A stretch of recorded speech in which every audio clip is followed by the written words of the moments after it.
هادي له ونشهد أن لا إله إلا الله وحده لا شريك له ونشهد أن سيدنا وسندنا وحبيبنا ومولانا محمدا عبده ورسوله الذي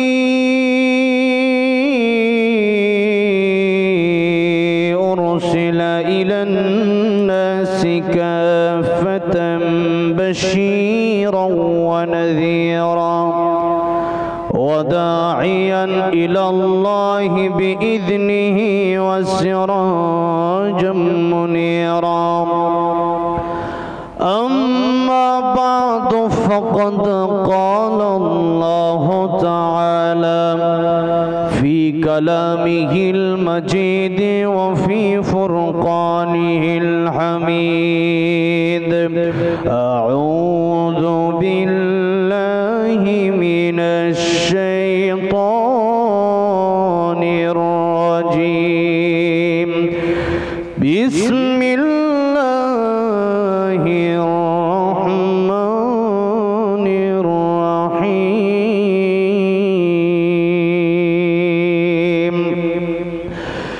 إن الساعة آتية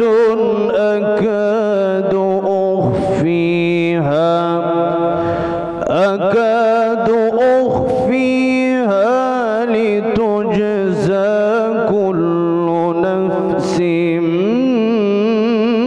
بما تسعى صدقت يا ربنا.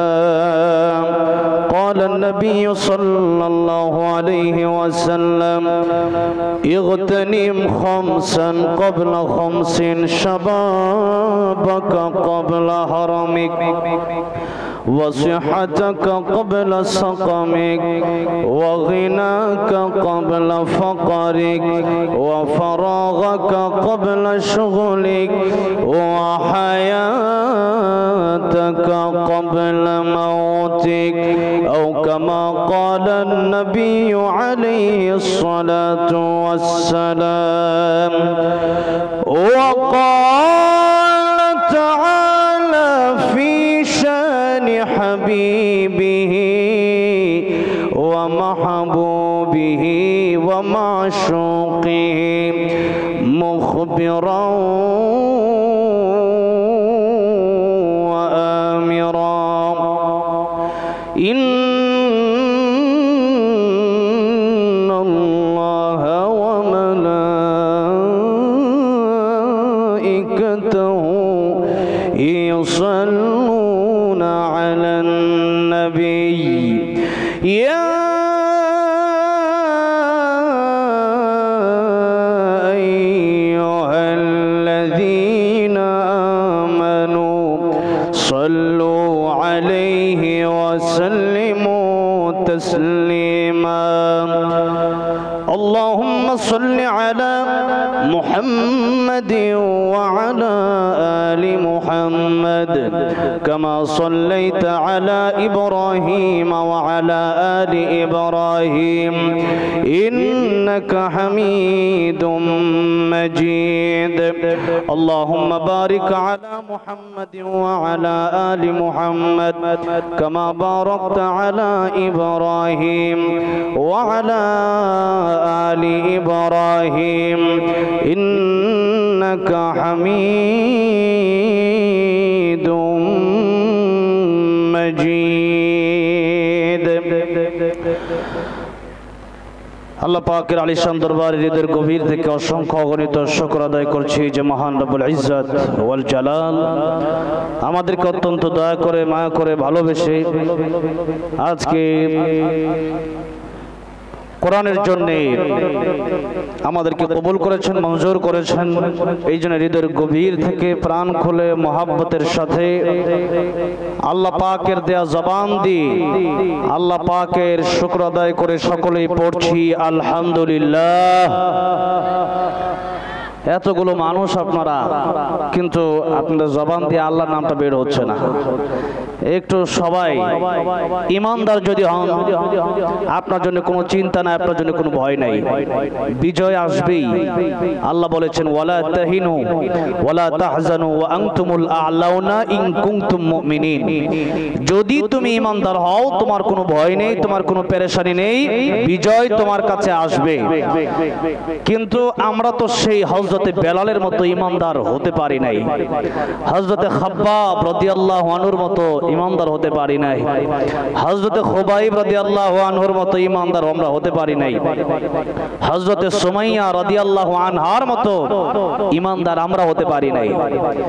তাদের ঈমান এত গভীর ছিল, এত শক্ত ছিল, তাদের ইমানের কারণে একদিন হযরত ওমর রাদিয়াল্লাহু আনহু হযরত খাব্বাব রাদিয়াল্লাহু আনহুকে জিজ্ঞাসা করলেন, খাব্বাব, তোমার পিঠে গর্ত দেখা যায় আর তোমার কোমরটা এত চিকন কোমর, এত গর্ত তোমার পিঠে, এত চিকন কোমর তোমার, এরকম চিকন কোমর, এত গর্তওয়ালা পিঠ, এরকম মানুষ আমি কোনোদিন দেখি নাই। হযরতে খাব্বাব রাদিয়াল্লাহু আনহু বললেন, ওমর, আমি তো সেই ব্যক্তি, আমি যখন ইসলাম ধর্ম গ্রহণ করলাম, কালিমা পড়ে নিলাম, আমাকে জ্বলন্ত আগুনের ভিতর, আংরার ভিতর আমাকে শুয়ে রাখা হলো। আমি যাতে নাড়াচাড়া করতে না পারি, এই জন্য আমার বুকের উপর বড় বড় পাথর দেওয়া হলো। এত কষ্ট আমাকে দেওয়া হয়েছে। আগুনে আমার পিঠ জ্বলতে জ্বলতে আমার পিঠ থেকে রক্ত বের হয়ে, আমার পিঠ থেকে পুঁজ বের হয়ে, পানি বের হয়ে ওই আগুন নিভেছে, ওই আগুন ঠান্ডা হয়েছে। জোরে বলেন সুবহানাল্লাহ। ইসলামের জন্য কত কষ্ট তারা করেছে। হযরত খুবাইব রাদিয়াল্লাহু আনহু একদিন, হযরত খাব্বাব রাদিয়াল্লাহু আনহু একদিন রাসূল করিম সাল্লাল্লাহু আলাইহি সাল্লামকে বলেন, ইয়া রাসূলুল্লাহ, ইয়া হাবিবাল্লাহ, কত কষ্ট করছি, বিজয় কেন আসে না? নবীজি বললেন, খাব্বাব, এত তাড়াতাড়ি বিজয় আসবে? ধৈর্য ধরো, মার খাও, অপেক্ষা করো, রক্ত দাও, শহীদ হও, এরপরে বিজয় আসবে, এমনিতে বিজয় আসবে না। কিন্তু আমাদের ঈমান কচু পাতার পানির মতো, একবার মসজিদে যাই, আরেকবার মুসলমান হয়েও মন্দিরে যাই, একবার মোবাইলে ওয়াজ শুনি, আরেকবার এই মোবাইলে গানও শুনি, একবার ওয়াজ মাহফিলেও আসি, আবার গানের অনুষ্ঠান হলে সেখানে গিয়ে গানও শুনি আমরা। তা আমাদের ঈমান হলো এরকম ঈমান। এই ঈমান ছিল মুনাফিকের ঈমান। এখন তো এগুলো কথা বললে কষ্ট লাগবে আপনাদের।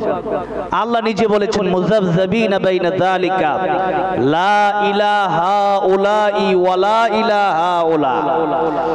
ওরা একবার নবীজির কাছে আসতো, আরেকবার কাফেরদের কাছে গিয়ে বলতো, আমরা তোমাদের সাথে আছি। এরা ছিল এরকম, এরা হচ্ছে মুনাফিক। আর জাহান্নামের সবচেয়ে কঠিন শাস্তি, আবু জাহেল, আবু লাহাবের চাইতেও কঠিন শাস্তি হবে মুনাফিকের। কার হবে? মুনাফিকের। মুনাফিকদের মাধ্যমে ইসলামের যত ক্ষতি হয়েছে, কোন হিন্দুর মাধ্যমে এত ক্ষতি হয় নাই, কোন নাস্তিকের মাধ্যমে এত ক্ষতি হয় নাই, মুনাফিকের মাধ্যমে যতটা ইসলামের ক্ষতি হয়েছে। এই জন্য দুই দিকে যাওয়া যাবে না। ইয়া আইয়ুহাল্লাযীনা আমানু উদখুলু ফিস সিলমি কাফা ওয়া লা তাত্তাবিউ খুতুওয়াতিশ শাইতান ইন্নাহু লাকুম আদুউম মুবিন। আল্লাহ বলেছেন, হে ঈমানদারেরা, পরিপূর্ণ ইসলামে প্রবেশ করো, শয়তানের পদাঙ্ক অনুসরণ করো না। শয়তান তোমাদের প্রকাশ্য দুশমন। এখন আমরা পরিপূর্ণ ইসলামে নেই, অর্ধেক ইসলামে আছে। যেটার ভিতরে শান্তি ভালো লাগতেছে ওইটা মানতেছি, আর যেটা ভালো লাগতেছে না ওইটা মানতেছি না। এই জন্য কবি বলেছেন, সুন্নাত নয় শুধু দাওয়াতের মেহমান, সুন্নাত নয় শুধু খাওয়া শেষ মধুপান, সুন্নাত নয় শুধু দাওয়াতের মেহমান, সুন্নাত নয় শুধু খাওয়া শেষ মধুপান, আরো কিছু সুন্নাত আছে তুমি জানো কি, জানলেও জীবনে কখনো তা মানো কি। সুন্নাত শুধু নয় মেষ চড়াতে যাওয়া, আর সুন্নাত হলো পাথরের আঘাত খাওয়া, মোহাব্বতে তাই খালিদ ওমর আলী, মোহাব্বতে তাই খালিদ ওমর আলী, আবু বকরের মতো পাশে থাকো কি, আর কিছু সুন্নাত আছে তুমি জানো কি, জানলেও জীবনে কখনো তা মানো কি। ঠিক কিনা বলে? আমাদের সুন্নত এমন সুন্নত মন চাইলে মানি, মন চাইলে মানি না, সুবিধাবাদ চিন্তাবাদ এরকম হলে হবে না। এই জন্য একটু ইমানদারের আওয়াজ দিয়ে জোরে বলি আলহামদুলিল্লাহ। পবিত্র কোরআন শরীফ থেকে সূরা তাহা, সূরার নাম কি বলেন? সূরা তাহার একখানা আয়াত কারিমা তেলাওয়াত করেছি। আল্লাহ সুবহানাহু ওয়া তাআলা বলেন, ইন্নাস সাআতা আতিয়াতুন আকাদু উখফিহা লিতুজজা কুল্লু নাফসিন বিমা তাসআ। আল্লাহ পাক বললেন, নিশ্চয়ই কিয়ামত আসবে, এই পৃথিবী ধ্বংস হয়ে যাবে, এই পৃথিবী থাকবে না, তোমরা সবাই ধ্বংস হয়ে যাবে। আর শোনো, আতিয়াতুন আসবে ঠিক, আকাদু উখফিহা আমি আল্লাহ গোপন রেখে দিলাম, এটা প্রকাশ করিনি। কিয়ামত কোন দিন হবে এটা পৃথিবীর কোনো ব্যক্তি বলতে পারে না। এরপরে আল্লাহ রাব্বুল আলামিন বললেন, কিয়ামত কেন কায়েম করব? লিতুজজা কুল্লু নাফসিন বিমা তাসআ, প্রত্যেকটা নফস, প্রত্যেকটা প্রাণীর বদলা দেওয়ার জন্য এই পৃথিবীতে যে যেরকম কাজ করেছে পরকালে প্রত্যেকটা কাজের প্রত্যেকটা সেকেন্ডের হিসাব তাকে কড়ায় ঘন্টায় দিতে হবে। আল্লাহ পাক বলেন, দুনিয়াতে যা করেছো হিসাব নেওয়ার জন্য আমি আল্লাহ রাব্বুল আলামিন কিয়ামতের ময়দান কায়েম করব। তাহলে এখানে আমরা প্রথম যে কথা পেলাম, ইন্না সাআতা, সাআতা মানে কিয়ামত, সা মানে কি? কিয়ামত। তাহলে ইন্না সাআতা নিশ্চয় কিয়ামত আতিয়াতুন আসবে, আকাদ উখফিহা কিন্তু আল্লাহ পাক সেটা গোপন রাখলেন। এখন কিয়ামত আসবে, কিয়ামত কত প্রকার এটার ব্যাপারে নবীজি বলেছেন, কিয়ামত হলো দুই প্রকার। কিয়ামত কয় প্রকার জোরে বলেন? কিয়ামত দুই প্রকার। বাচ্চারা তো অনেক সুন্দর আওয়াজ দিচ্ছে, একটু মুরব্বী বাবাজিরা আপনারা আওয়াজ দিন, কারণ হচ্ছে তাদের তো গুনাহই নাই। আপনাদের না একটু আল্লাহর নামটা মাঝে মধ্যে সুবহানাল্লাহ আলহামদুলিল্লাহ আপনাদের বেশি বলা দরকার, আপনাদের গুনাহ আছে। কিয়ামতের ময়দানে একটা নেকির জন্য মানুষ জান্নাতে যাবে, আবার একটা নেকি কম হওয়ার জন্য মানুষ জাহান্নামে যাবে। এই জন্য একটা নেকি যদি আপনার হয় এটা কিয়ামতের ময়দানে বুঝে আসবে। তাহলে কিয়ামত কয় প্রকার? এক নম্বর কিয়ামতের নাম আল্লাহর নবী বিশ্ব নবী রাহমাতুল লিল আলামিন বলেন, মান মাতা ফাকাদ কামাত কিয়ামাতুহু। এক নম্বর কিয়ামত হলো তোমাদের মরণ, এক নম্বর কিয়ামতের নাম হলো তোমাদের মৃত্যু। যদি বলেন এক নম্বর কিয়ামতের নাম কি? এক নম্বর কিয়ামতের নাম হলো মরণ। ওই মরণ যার যেদিন আসবে সেদিন তার কিয়ামত শুরু হয়ে যাবে। এটাকে বলা হয় কিয়ামতের সুগরা, এটাকে বলা হয় ছোট কিয়ামত। যেদিন যার মরণ হবে সেই দিন তার যন্ত্রণা শুরু হয়ে যাবে। ব্যক্তি যদি ইমানদার হয়, ব্যক্তি যদি মুসলমান হয়, আল্লাহ আল্লাহ রাসূলকে যদি চিনে থাকে, 5 ওয়াক্ত নামাজ যদি জামাতের সাথে আদায় করে থাকে, দিনের কাজগুলো যদি সঠিকভাবে আদায় করে থাকে, মরণটা হয়ে যাবে সহজ। আর যদি মৃত্যুর সময় মুনাফিকি অন্তরে থাকে, মৃত্যুর সময় যদি ইসলাম নিয়ে না যেতে পারেন, মৃত্যুর সময় যন্ত্রণা কত হবে।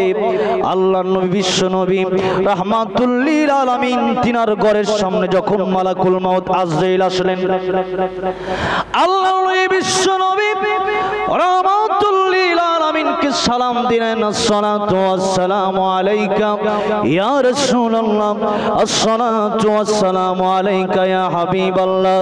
আল্লাহর নবী বিশ্ব নবী রাহমাতুল লিল আলামিন ডাক দিয়ে বললেন, ফাতিমা রে, দরওয়াজাটা খুলে দাও। কে যেন দরওয়াজার বাইরে থেকে আমারে সালাম দেয়, কে যেন ঘরের ভিতরে ঢোকার জন্য পারমিশন চায়। ফাতিমা রাদিয়াল্লাহু আনহা তিনি সালাম শুনতে পারেন নাই। আর সিস্টেম হলো, যখন যার মরণ হবে তখন সেই ব্যক্তি আজরাইলকে দেখতে পারবে, অন্য কোন ব্যক্তি মালাকুল মউত আজরাইলকে দেখতে পারবে না। কোন ব্যক্তির মরণ হয়েছে, এই ব্যক্তি আজরাইলকে দেখেছে, অন্য কেউ কি কোনোদিন আজরাইলকে দেখেছেন নাকি? দেখেছেন? আজরাইল আলাইহিস সালাম কি কেউ দেখেছেন এখানে? আপনাদের কথা অনুযায়ী বোঝা যাচ্ছে যে আপনারা মনে হয় অনেকবার দেখে ফেলেছেন। যেটা হয়তো না একটু জোরে বলো, তাহলে আমি বুঝবো আপনারা কি বুঝতেছেন না বুঝতেছেন। আল্লাহর নবী বিশ্ব নবী রাহমাতুল লিল আলামিন বললেন, ফাতিমা রে, দরওয়াজা খুলে দাও। ফাতিমা রাদিয়াল্লাহু আনহা নবীর কলিজার টুকরামে দরওয়াজা খুলে দিলেন। দরওয়াজা খোলার পরে আল্লাহ রাব্বুল আলামিন মালাকুল মউতকে বললেন, মালাকুল মউত রে, তোমার আসল রূপ তুমি ধারণ করো। মালাকুল মউত আজরাইল তার আসল রূপ ধারণ করলেন। মালাকুল মউত আজরাইল তার মাথাটা 7 তবক আসমানের উপরে, আর তার 2টা পা 7 তবক জমিনের নিচে। চক্ষু 2টা কেমন যেন লাল হয়ে আছে। ফাতিমা রাদিয়াল্লাহু আনহা ডাক দিয়ে বললেন, বাবা আমার, দরওয়াজা আমি খোলার পরে এমন একজন ব্যক্তির আমি দেখলাম, যেই ব্যক্তিকে দুনিয়াতে আমি আর কোনোদিন দেখি নাই। এখন তো এগুলো দেওয়া যাবে না, এগুলো শেষে ওয়াজের ভিতরে কোনো ডিস্টার্ব করা যাবে না, মিনিমাম আধা ঘন্টা পরে স্লিপ দিবেন। আল্লাহর নবী বিশ্ব নবী রাহমাতুল লিল আলামিন ওনার কলিজার টুকরামে ফাতিমা বলছেন, বাবা জান, ও আমার পিতা, মক্কা নগরীতে এমন মানুষ আমি কোনোদিন দেখি নাই, মদিনাতে এমন মানুষ আমি ফাতিমা কোনোদিন দেখি নাই। আল্লাহর নবী বিশ্ব নবী বুঝে ফেললেন, দুনিয়ার কোন মানুষ হতে পারে না, এটা মালাকুল মউত আজরাইল। আল্লাহর নবী বললেন, ফাতিমা রে, এটা দুনিয়ার কোন মানুষ না, দুনিয়ার কোন মানুষের সুরত এরকম হয় না। মালাকুল মউত আজরাইল আমাকে নিতে এসেছে, হয়তো আমার কাছে এসেছে। ফাতিমা রাদিয়াল্লাহু আনহা বলেন, ও আব্বাজান, এই মুহূর্তে কিছুদিন যাবত আপনি অসুস্থ, কেন মালাকুল মউত আজরাইল আসবে আমার বোঝার বাকি নাই।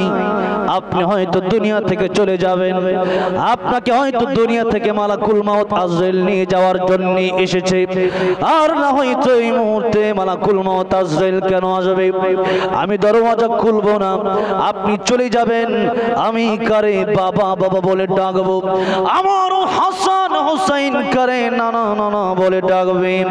আব্বা জান, আমি দরওয়াজা খুলে দেব না, ও বাবা জান, আমি দরওয়াজা খুলতে পারবো না। আল্লাহর নবী ডাক দিয়ে বললেন, ফাতিমা রে, দরওয়াজা তুমি না খুলতে পারো, মালাকুল মউত আজরাইল দুনিয়ার কোন মানুষের ঘরে ঢুকতে হলে পারমিশন লাগে না, অনুমতি লাগে না, লাগে নাকি? অনুমতি লাগে?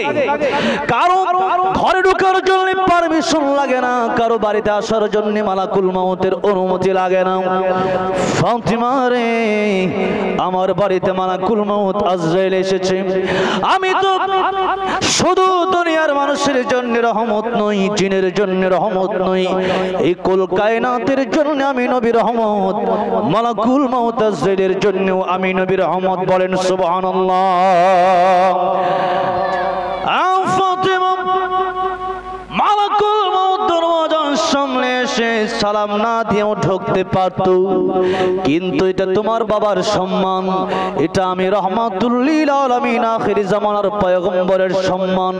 আমি যে আল্লাহর বন্ধু, এই বন্ধুত্বের সম্মান রক্ষা করতে গিয়ে মালাকুল মউত আজরাইল দরওয়াজার সামনে এসে আমার কাছ থেকে অনুমতি চাই, রে ফাতেমা তুমি যদি দরওয়াজা খুলে না দাও মালাকুল মউত কিন্তু অটোমেটিক্যালি ঢুকতে পারে ইচ্ছা করলে। এরকম যেন না হয় যেহেতু মালাকুল মউত চলে আসছে আমার কাছে আসার জন্য পারমিশন অনুমতি চেয়েছে, দরওয়াজা খুলে দাও, সম্মান থাকবে। ফাতেমা রাদিয়াল্লাহু আনহা দরওয়াজাটা খুলে দিলেন। দরওয়াজা খুলে দেওয়ার সাথে সাথে মালাকুল মউত আজরাইল আল্লাহর নবীকে সালাম দিল, আসসালাতু ওয়াসসালামু আলাইকা ইয়া রাসূলুল্লাহ, আসসালাতু ওয়াসসালামু আলাইকা ইয়া হাবিবাল্লাহ। ওগো নবীজি আমি আপনার জান কবজ করতে এসেছিলাম।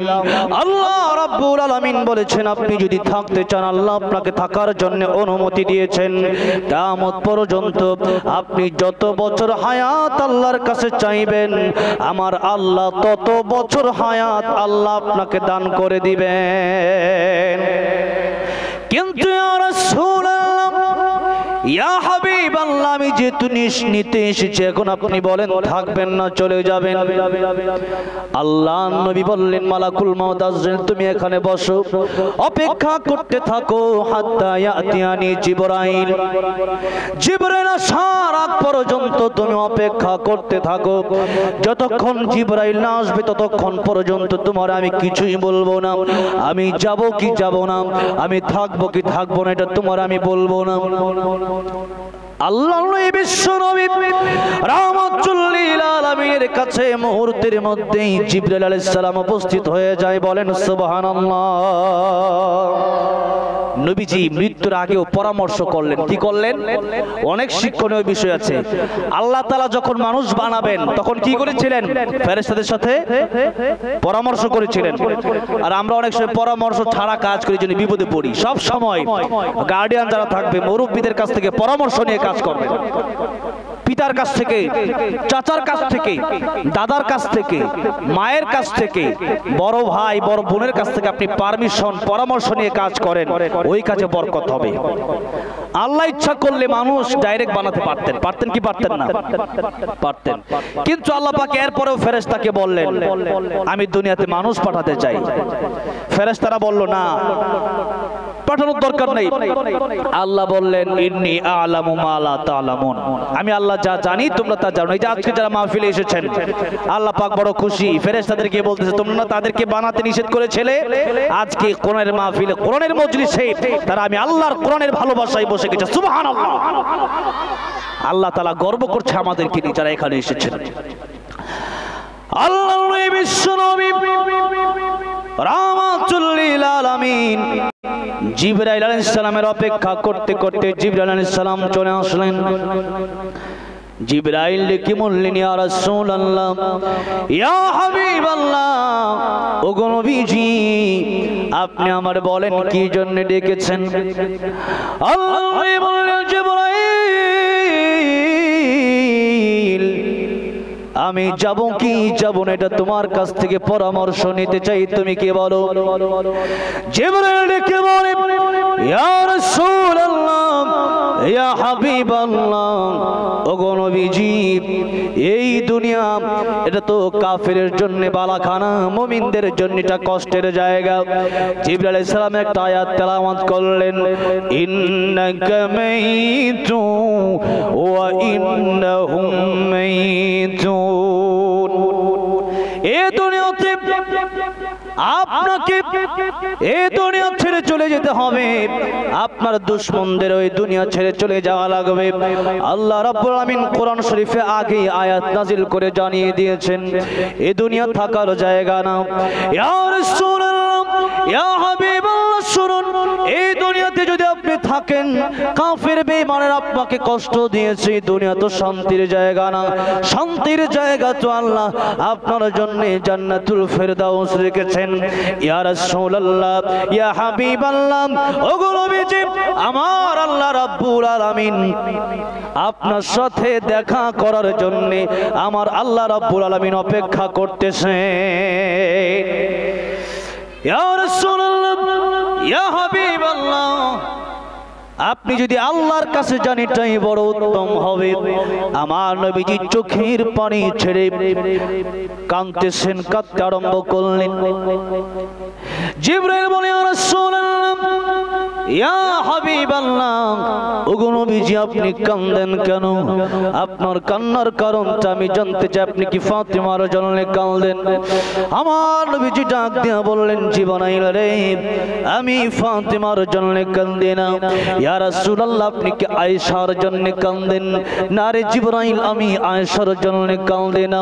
ইয়া রাসূলুল্লাহ, আপনার কলিজার টুকরা দুইটা নাতি যাদেরকে আপনি অনেক বেশি ভালোবাসেন, হাসান আর হোসেনের জন্য কি আপনি কাঁদেন? আমার নবী ডাক দিয়ে বললেন, জিবরাইল রে, আমি হাসান হোসেনের জন্য কাঁদি না। ইয়া রাসূলুল্লাহ, ইয়া হাবিবাল্লাহ, আয়েশার জন্য কাঁদেন না, আপনি হাসান হোসেনের জন্য কাঁদেন না, আপনি ফাতিমার জন্য কাঁদেন না, আপনি কাঁদেন কার জন্য?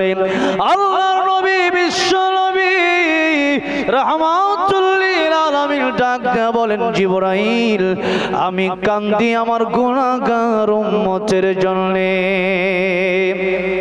আর জোরে বলেন সুবহানাল্লাহ। রাহমাতুল লিল আলামিন নবী কোরআনে প্রমাণ, আশিক বিনে কে বুঝিবে আমার দয়ার নবীর শান, উম্মত বিনে কে বুঝিবে আমার দয়ার নবীর শান। নবী আমার মদিনারি বুলবুল, আমার আল্লাহ ভালোবেসে নামটি দিলেন হাবিবে রাসূল। জুড়ে বলেন আল্লাহু আকবার। নবী আমার মদিনারি বুলবুল, আমার আল্লাহ প্রেম করিয়া নামটি দিলেন মুহাম্মদ রাসূল। ওই নবীকে ভুল বুঝিলে, ওই নবীকে ভুল বুঝিলে থাকবে না ঈমান, আশিক বিনে কে বুঝিবে আমার দয়ার নবীর শান। আমার ভাইরা, আমার মুরব্বী ওয়াজেরা, আমার পর্দার মা বোনেরা, আল্লাহ নবী এই দুনিয়াতে যতদিন বেঁচে ছিলেন, জন্মের পর থেকে সিজদা দিয়ে কাঁদলেন উম্মতের জন্য। আবার মেরাজের রজনীতে সেদিনও আমার আল্লাহর কাছে যাওয়ার পরে আমার নবীজি উম্মতের ব্যাপারে জিজ্ঞাসা করলেন মহান রব্বুল আলামিনকে। আবার যখন আল্লাহ নবী পৃথিবী ছেড়ে চলে যাবেন, নিজের মেয়ের জন্য কাঁদলেন না, নিজের ভালোবাসার নাতিদের জন্য কাঁদলেন না, নিজের কলিজার টুকরা ফাতেমার জন্য কাঁদলেন না, নবী কাঁদলেন উম্মতের জন্য। যে নবী উম্মতের জন্য কাঁদলেন, ওই নবীর আশিক, ওই নবীর পাগল হওয়া দরকার আছে না নাই? আমরা তো নবীর পাগল মুখে মুখে বলি, কিন্তু আল্লাহ নবী, বিশ্ব নবী রাহমাতুল লিল আলামিনের জন্য যদি রক্ত দিতে বলা হয়, জীবন দিতে বলা হয়, অনেকেই জীবন দিতে পারবে না, অনেকেই রক্ত দিতে পারবে না। আল্লাহ নবীকে এত ভালোবাসেন, ফজরের নামাজে অনেকেই পড়ে না, সুন্নাত পড়ে না, নবীদের সুন্নাত মানে না। এই মুখে মুখে ভালোবাসার দাম কিন্তু নাই। কিয়ামতের কঠিন ময়দানে সূরা কাউসারের কাউসারের ব্যাখ্যায় এসেছে আল্লাহর নবী বিশ্ব নবী রাহমাতুল লিল আলামিন তার উম্মতদেরকে হাউজে কাউসারের পানি পান করাবে। ওই দিন পানি থাকবে না, মানুষ পানির পিপাসায় ছটফট করবে, জিহ্বাগুলো নাভি পর্যন্ত বের হয়ে যাবে কুকুরের মতো। হাউজে কাউসারের পানি ছাড়া ওই দিন কোনো পানি থাকবে না। এই দুনিয়ার কোন সাগর, কোন নদী, কোন পুকুর আল্লাহ সেদিন রাখবেন না। এই যে মাঠে বসে আছেন এটাই কিন্তু হাসরের ময়দান আল্লাহ বানায় দেবেন। আমার বন্ধুগণ, আমার মুরব্বী বাবাজিরা রে, এই দুনিয়াটাকে আল্লাহ হাসরের ময়দান বানাবেন, কিন্তু এই দুনিয়াতে সেই দিন মাটি থাকবে না, পানি থাকবে না, উপরে থাকবে সূর্য অর্ধ হাত উপরে, আর নিচে মাটি থাকবে না, পানি থাকবে না, থাকবে তামাম শুধু গরম আর গরম। পানির পিপাসায় মানুষ কাঁদতে থাকবে, চড়তে থাকবে, উলঙ্গ অবস্থায় মানুষ পানি পানি পানি বলে চিৎকার করতে থাকবে, এমনকি নবীরা পর্যন্ত নফসি নফসি করতে থাকবে। আমার নবী একা শুধু বলবেন ইয়া রব্বি উম্মতি সুবহানাল্লাহ। আমার নবী সেই দিন মানুষকে, উম্মতদেরকে পানি পান করাতে থাকবেন। এক গ্লাস করে পানি যে পান করবে 50,000 বছর চলে যাবে। জান্নাতে যাওয়ার আগ পর্যন্ত জিন্দেগিতে আর কোনো দিন তার পানির পিপাসা লাগবে না। সেই হাউজে কাউসারের পানি আল্লাহর নবী যখন পিলাবেন, মানুষকে পান করাবেন, হঠাৎ করে উম্মতেরা পানি পান করার জন্য আসবে। সূরা কাউসারের ব্যাখ্যা এসেছে আল্লাহ রাব্বুল আলামিন হাউজে কাউসারের পানি পান করানো আমার নবীকে বন্ধ করে দিবেন। আমার নবী হাউজে কাউসারের পানি যেন না পান করাতে পারে, এই জন্য আল্লাহ রাব্বুল আলামিন একটা পর্দা দিয়ে দেবেন কিয়ামতের ময়দানে। সেই পর্দা দেওয়ার সাথে সাথে আমার নবীজি জিজ্ঞাসা করবেন, আল্লাহ তাআলা আমার উম্মতদেরকে আজকের কিয়ামতের মাঠে আমি পানি পান করাবো হাউজে কাউসার থেকে, আপনি যদি পর্দা ফেলে দেন আমার উম্মতকে আমি কিভাবে পানি পান করাবো? আল্লাহ রাব্বুল আলামিন বলবেন, ওগো আমার হাবিব, ওগো আমার বন্ধু, ও নবীজি, এই উম্মতগুলো বাস্তবে আপনার উম্মত নয়, মুখে মুখে ছিল আপনার উম্মত। কি ছিল? মুখে মুখে উম্মত ছিল, মুখে মুখে উম্মত ছিল, ভিতরগতভাবে আপনারা মুহাব্বত করে নাই, ফজরের নামাজের সময় উঠতে পারে নাই। এই তো এই ফজরের নামাজের সময় কনকনে শীতের ভিতরে যারা উঠে ফজরের নামাজ পড়তে পারে, আমি তো মনে করি এই যুগের শ্রেষ্ঠ ওলি তারা। ঠিক কিনা বলেন? এই যুগে ফজরের নামাজ পড়াটাই কষ্ট কেন? আমার নবীজি বলেছেন কিয়ামতের আগে মানুষের জন্য এত কষ্ট হয়ে যাবে, ঈমান ধরে রাখা, হাতের মধ্যে জ্বলন্ত আগুনের আঙারাম রাখা যতটা কষ্ট হবে, আর চাইতে বেশি কষ্ট হবে ঈমান ধরে রাখা। বাস্তবে তো তাই। এই জন্য মুখে মুখে আল্লাহর নবীর আশিক হলে হবে না, আল্লাহর নবীর আশিক হলে আল্লাহর নবীর সুন্নাত আমাদের মানতে হবে। মান হাব্বা সুন্নতি, নবী বলেন, নবীজি বলেছেন মান হাব্বা সুন্নতি ফাকাদ আহাব্বানি ওয়া মান আহাব্বানি কানা মাই ফিল জান্নাহ। যে ব্যক্তি আমার সুন্নতের অনুসরণ করবে সেই ব্যক্তি আমি নবীকে ভালোবাসবে, আর যে ব্যক্তি আমি নবীরে ভালোবাসবে আমি নবীর সাথে সেই ব্যক্তি জান্নাতের মেহমান হয়ে থাকবে। নবীর সাথে থাকতে হলে নবীর সুন্নাত মানতে হবে। কি মানতে হবে?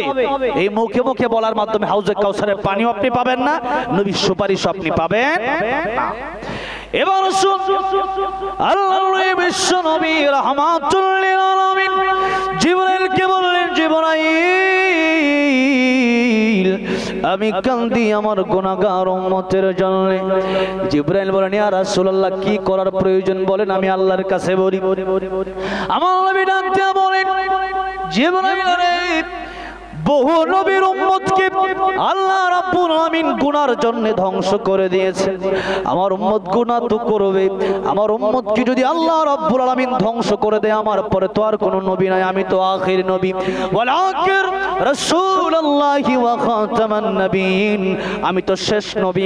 আমার উম্মত যদি নূহ নবীর মতো একেবারে ধ্বংস হয়ে যায়, আমি নবীর উম্মত ধ্বংস হয়ে গেলে পরে আর কোন নবী না আসলে তো আমার উম্মত থাকবে না, এটা আমি সহ্য করতে পারবো না।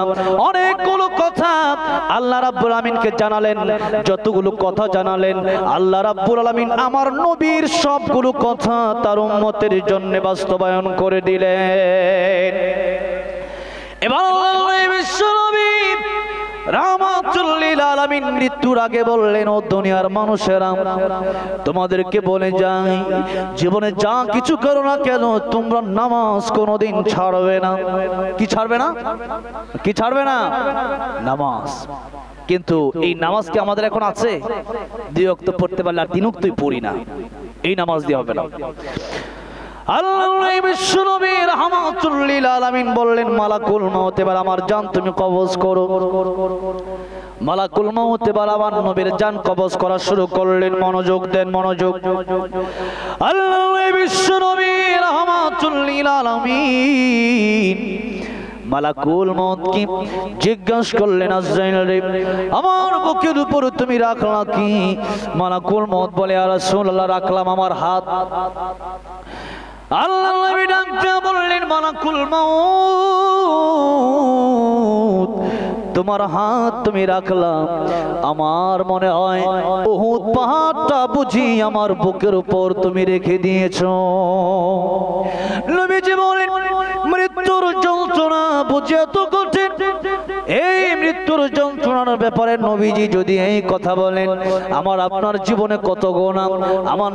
আমার নবীজি ছিলেন পৃথিবীর সৃষ্টির শ্রেষ্ঠ, আল্লাহর উপরে যার সম্মান, এর চাইতে বেশি সম্মান পৃথিবীতে কারো হয়, এর চাইতে বেশি সম্মান পৃথিবীতে কারো হয় না। সেই নবীজি যদি এই কথা বলেন, চিন্তা করে দেখেন আমার আপনার মরণের সময় কোন অবস্থা আমাদের হবে। মৃত্যুর যন্ত্রণা যখন শুরু হয়ে যাবে, একটা জীবন্ত বকরিকে তার চামড়া টেনে টেনে ছিঁড়লে যতটা বেশি কষ্ট হয়, এর চাইতে কোটি গুণ বেশি কষ্ট হবে। এবার চিন্তা করে দেখেন আপনার জীবন্ত চামড়া যদি টেনে টেনে ছিঁড়া হয়, কত কষ্ট আপনার হবে। ওই কষ্ট থেকে বাঁচতে চাইলে নবীজি আবার আমলও দিয়ে গেছেন, 5 ওয়াক্ত নামাজ পড়তে হবে, নামাজের পর আয়াতুল কুরসি পড়তে হবে। কি পড়তে হবে? আয়াতুল কুরসি যারা পড়বেন তাদেরকে আল্লাহ রাব্বুল আলামিন মৃত্যুর যন্ত্রণা সহজ করে দিবেন, কবরের আযাব আল্লাহ মাফ করে দিবেন। সুবহানাল্লাহ বলেন।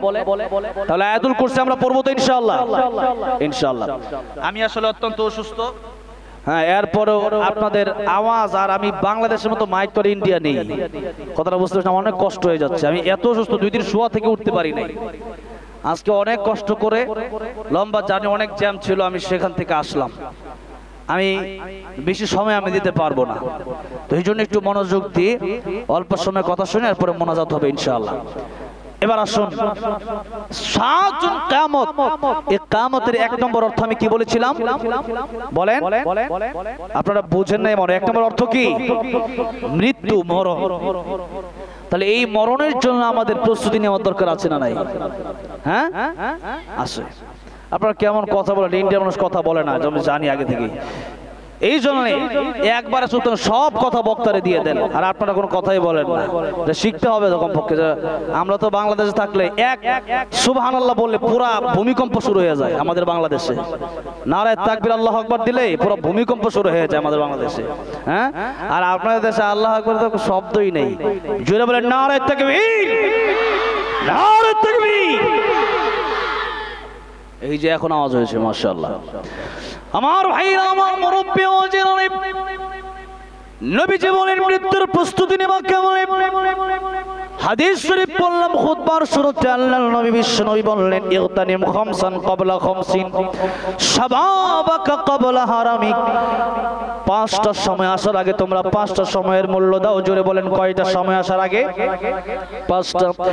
1 নম্বরে যাদের গায়ে যৌবনের শক্তি আছে তাদেরকে আল্লাহর নবী বললেন, যৌবন থাকতে ভালো হয়ে যাও, বৃদ্ধ বয়স হলে ভালো হওয়ার চিন্তা করো না। যৌবন বয়সে আল্লাহর গোলামি করো, আল্লাহর ইবাদত করো। যৌবন বয়সে যদি আল্লাহর গোলামি আল্লাহর ইবাদত না করতে পারো তাহলে বৃদ্ধ বয়সে করা সম্ভব না। এই জন্য যুবক বয়সটাকে আমাদের মূল্য দিতে হবে। আমরা যারা যুবক আছি তাদের চিন্তা হলো কখন বুড়া হব তখন ইবাদত করব। এখনো চিন্তা করে এখনো বিয়েই করি নাই, এখনো বাচ্চা কাচ্চা কিছুই হয় নাই, ইবাদত করে কি করব, এখনো তো বহু সময় আছে। এরকম মনে হয় তাকে আল্লাহ পাক সব জানিয়ে দিয়েছেন। জানিয়ে দিয়েছেন নাকি? জানান নাই। তাহলে এক নম্বরে যুবক বয়সে আল্লাহর ইবাদত করতে হবে। শক্তি আছে তার মানে আল্লাহর ইবাদত করতে হবে। শক্তি যখন চলে যাবে বৃদ্ধ বয়সে আপনি যদি ওই ইবাদত নাও করতে পারেন আল্লাহ ওই ইবাদতের সব আপনাকে অটোমেটিক দিয়ে দিবে। সুবহানাল্লাহ। যুবক বয়সে যদি ইবাদত করেন বৃদ্ধ বয়সে না করতে পারলেও আল্লাহ দিবে, কিন্তু যুবক বয়সেই করলেন না ওইটা বৃদ্ধ বয়সে আপনি পাবেন না। এটা হচ্ছে এক। এখন আসেন আমাদের সমস্যা বেশি মুরব্বীদের না যুবকদের বলেন তো? হ্যাঁ, মুরব্বীরা তো মোটামুটি মসজিদে যায়, যুবকদেরকে মসজিদে খুব কম পাওয়া যায়, ঠিক কিনা বলেন? আমাদের বাংলাদেশে এক মাহফিল ওঠার আগে আমাকে বললো যুবকদেরকে নিয়ে হুজুর ওয়াজ করেন। আমি বললাম কেন? বললো হুজুর মসজিদে সব মুরব্বীরা যায়, যুবকগুলো যায় না। এক দুজন যুবক 3-4 জন পাওয়া যায়, সব ঘুমায় রাত 3টায় উঠে দিন 12টায়। এই হলো আমাদের এখনকার অবস্থা। এই যদি হয় অবস্থা তাহলে ওয়াস্তু যুবকদের জন্য আগে করা দরকার, ঠিক কিনা বলেন? আমি তো যুবক মানুষ, তাতে আমি তো যুবক ভাইদের অবস্থাটা বুঝি। এই জন্য যুবক ভাইদেরকে আগে ঠিক হতে হবে। যুবকরা ঠিক হয়ে গেলে এলাকা ঠিক হয়ে যাবে। মুরব্বীরা তো ঘরে থাকবে, নামাজ পড়বে, ঠিক আছে, পরামর্শ দিবে, কিন্তু যুবকরা স্ট্রং থাকতে হবে নামাজের ব্যাপারে। এই জন্য আমার প্রাণের ভাইরা, আমার যুবক ভাইরা, আপনারা নামাজে যাবেন আগে, আপনারা উঠবেন আগে। এই দেহে শক্তি আছে, শক্তি কোন দিন ফুরিয়ে যাবে এটা কারো জানা? এই তো গত 2 দিন আগে এই কলকাতার এক জায়গায় গেলাম, একটা ছোট্ট বাচ্চা আমারে বলতেছে হুজুর আমার আব্বা নেই, আমার আব্বা খুব যুবক ছিল, যুবক বয়সে মারা গেল। তো আমি বলি মৃত্যুর তো কোনো বয়স নেই, মৃত্যুর তো কোনো বয়স নেই। আমি আগেই বলেছি আকাদু ফি, আল্লাহ এটা গোপন রাখছেন, এটা আল্লাহ কাউকে জানান, আল্লাহ কাউকে জানান নাই কার মৃত্যু কখন হবে। আচ্ছা আল্লাহ যদি কাউকে জানাতেন কার মৃত্যু কখন হবে তাহলে 2টা ঝামেলা। জোরে বলেন কয়টা ঝামেলা? 2টা ঝামেলা। এক নম্বর ঝামেলা হলো মানুষ, র্যাব, আর্মি, পুলিশ, প্রশাসন মানত না। ট্রাক আসতেছে ওখানে গিয়ে দাঁড়িয়ে থাকতো কেন? যে আমার 2026 সালে মরণ হবে, তো এখন তো 2023 সাল, আমি এখন মরবো না, আরো 24 সাল আসতেছে, এরপরে 25 সাল 26 সালে মরবো, আরো 2 বছর বাকি আছে। সুতরাং এই 2 বছরে যেহেতু আমি মরবো না, এই 2 বছরে যত গুনাহ আছে সব করে নেই। তো ট্রাকের সামনে দাঁড়িয়ে থাকবে, ট্রাক আসবে বলবে আমার উপর দিয়ে চলে যাও, ঠিক কিনা? কেন? এখন তো মরবো না আমি, আমার উপর দিয়ে গেলেই কি নিচ দিয়ে গেলেই কি, যেহেতু আমার মরার সময় হয় না। আর আল্লাহ পাক জানালেন না কার মরণ কখন হবে। এই জন্য ট্রাক যখন বা বাস গাড়ি যখন হর্ন দিয়েছে সাথে সাথে সাইড হয়ে গেছে। কেন সাইড হয়ে গেল? যে ট্রাকের চাকা যদি আমার উপর দিয়ে যায় আমি মারা যাব, ঠিক কিনা? এই জন্য আল্লাহ পাক জানালেন না, কারণ দুনিয়ার শৃঙ্খলা, নিয়ম শৃঙ্খলা ঠিক থাকবে না। 2 নম্বর আল্লাহ জানালেন না কেন? মানুষ আমল করবে না, কারণ আল্লাহ তো তওবা করলে আল্লাহ কবুল করে নেবে। আল্লাহ তো গফফার, আল্লাহ তো রহিম, আল্লাহ তো রহমান, আল্লাহ তো সব মাফ করে দিবে বান্দার হক ছাড়া, আল্লাহ চাইলে, আর শিরক ছাড়া। আল্লাহ বলেন ইন্নাল্লাহা লা ইয়াগফিরু আইয়ুশরাকা বিহি ওয়া ইয়াগফিরু মা দুনা যালিকা লিমান ইয়াশা। আল্লাহ বলেন শিরক ছাড়া আমি আল্লাহ চাইলে তোমাদের সব গুনাহ মাফ করে দিব। সুবহানাল্লাহ।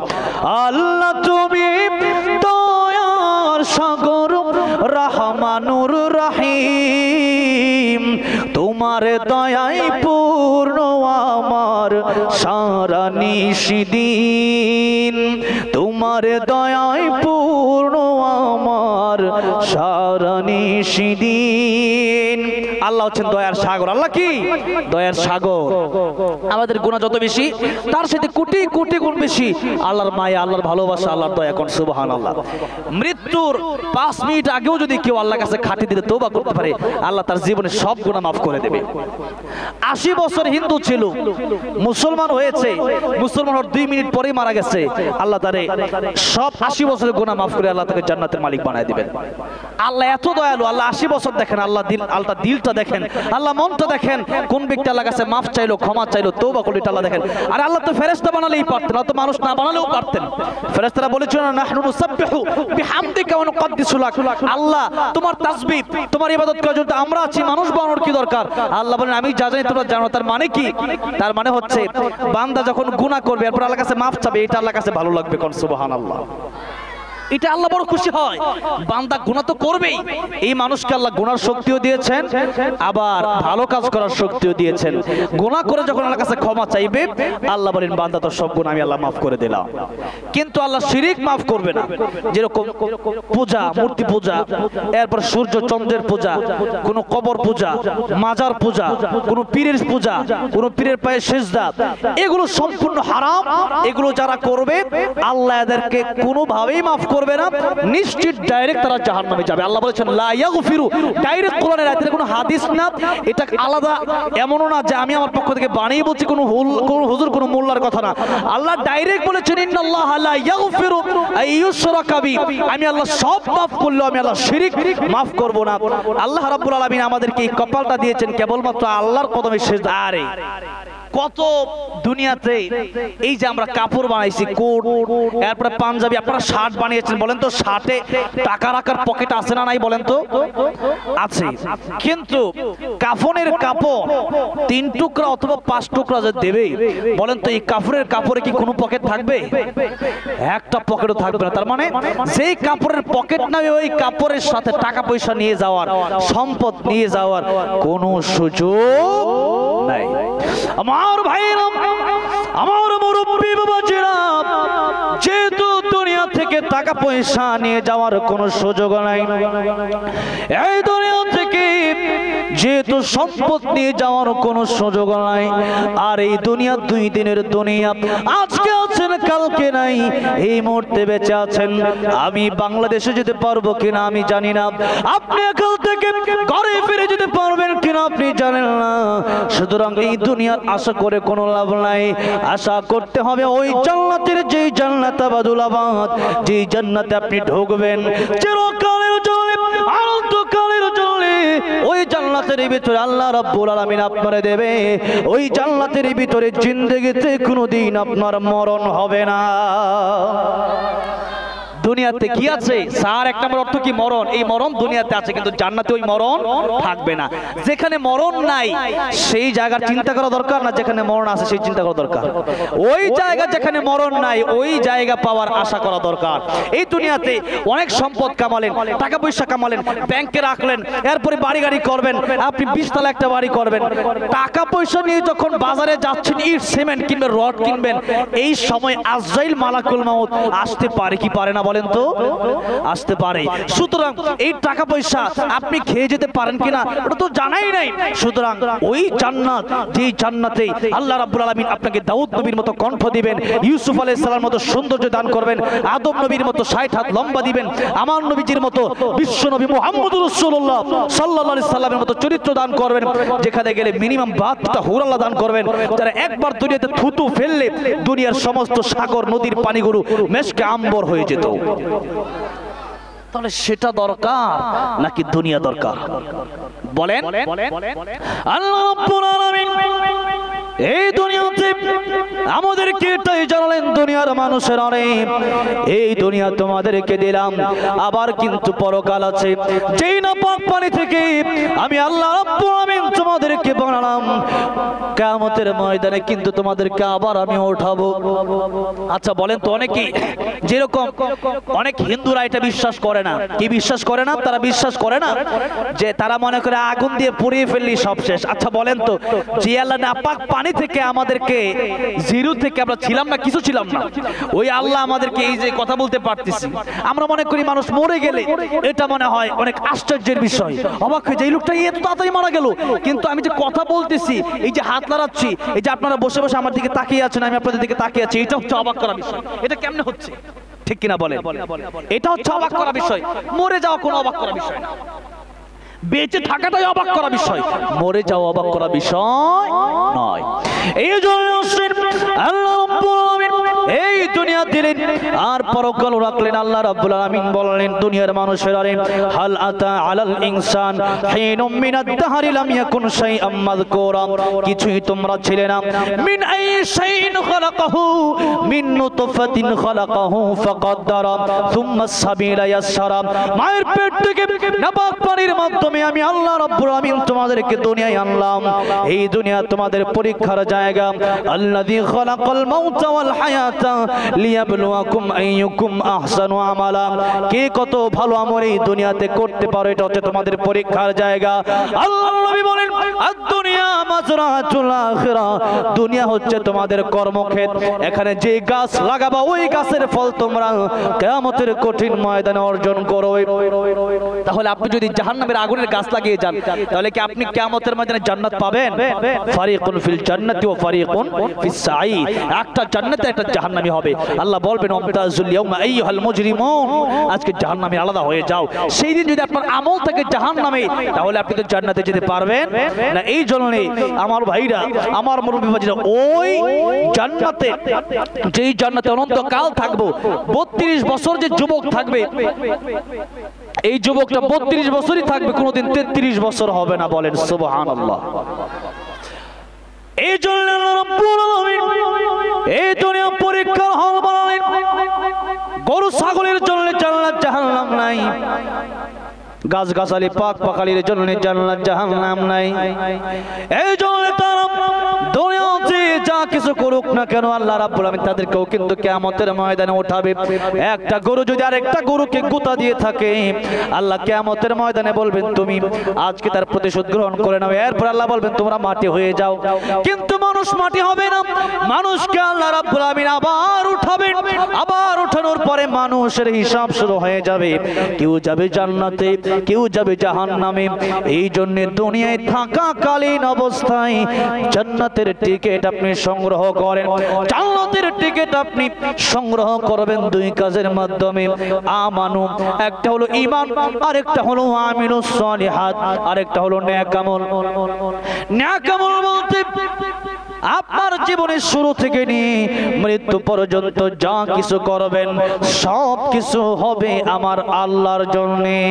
কার জন্য হবে? ইন্নাস সালাতি ওয়া নুসুকি ওয়া মাহইয়ায়া ওয়া মামাতি লিল্লাহি রাব্বিল আলামিন। আল্লাহ রাব্বুল আলামিন বলেন কুল, ও নবীজি আপনি বলুন, ইন্নাস সালাতি, নিশ্চয় আমার নামাজ, ওয়া নুসুকি আমার কুরবানি, ওয়া মাহইয়ায়া আমার জীবন, ওয়া মামাতি আমার মরণ, সব কিছু আল্লাহ রাব্বুল আলামিনের জন্য নিবেদিত। কার জন্য? আল্লাহর জন্য সব কিছু করতে হবে। নবীজি হাদিস শরীফের ভিতরে বললেন মান হাব্বা লিল্লাহ ওয়া আবগাদা লিল্লাহ ওয়া আতা লিল্লাহ ওয়া মানা লিল্লাহ ফাকাদ ইসতাকমালাল ঈমান, ওই বান্দার ঈমান পরিপূর্ণ হলো যে ব্যক্তি কাউরে ভালোবাসে আল্লাহর জন্য, কাউকে ঘৃণা করে আল্লাহর জন্য, মাহফিলে মসজিদ মাদ্রাসায় দান করে আল্লাহর জন্য, আবার গান বাজনার অনুষ্ঠানে দান করে না সেটাও আল্লাহর জন্য। যা কিছু করবে মুমিন বান্দা সব হবে আল্লাহ রাব্বুল আলামিনের জন্য। এখন আসুন আমি যেই কথা বলতেছিলাম, এই যুবক বয়সকে এরকম মনে করলে হবে না যে যুবক বয়সে মনে হয় মরবো না। কত যুবক প্রতিদিন মারা যায়। আমাদের দেশে অনেক যুবক এখন মারা যাচ্ছে। এমন কি গণনা করে দেখা গিয়েছে মুরব্বীদের চাইতে অনেক যুবকেরাই বেশিরভাগ এখন মারা যাচ্ছে। কারণটা হলো দেখেন, অনেকগুলো কারণ আছে, তকদির তো আছেই, কিন্তু এখনকার আগের মুরব্বী, বর্তমানে যারা মুরব্বী, আগে যখন যুবক ছিল তারা সিগারেট বেশি খেত না, সিগারেটের মদের সাথে জোয়ার সাথে তাদের সম্পর্ক ছিল কম। আর এখন যারা যুবক আছে এদের জোয়ার সাথে মদের সাথে সম্পর্ক এত বেশি, কিয়ামতের ময়দানে আল্লাহ তিন শ্রেণীর ব্যক্তির দিকে তাকাবে না রহমতের নজর দিয়ে। কয় শ্রেণী? তিন শ্রেণী। এক নম্বরে ওই ব্যক্তি যে ব্যক্তি পিতামাতার খেদমত করলো না, পিতামাতারে কষ্ট দিল। এরকম সন্তান তো আমাদের দেশে নাই, আছে? পিতামাতা ডাক দিলে বলে যে তোমার সময় নাই, অথচ যার মাধ্যমে দুনিয়াতে আসলেন আল্লাহ ফরজ করে দিয়েছেন তাদের খেদমত করা। নফল না ফরজ? ওয়াবিল ওয়ালিদাইনি ইহসানা, আল্লাহ ফরজ করে দিয়েছেন। এই জন্য মা আর বাবা তাদের দিকে তাকালে নবীজি বললেন আল্লাহ তোমাদেরকে কবুল হজের সওয়াব দিয়ে দিবেন।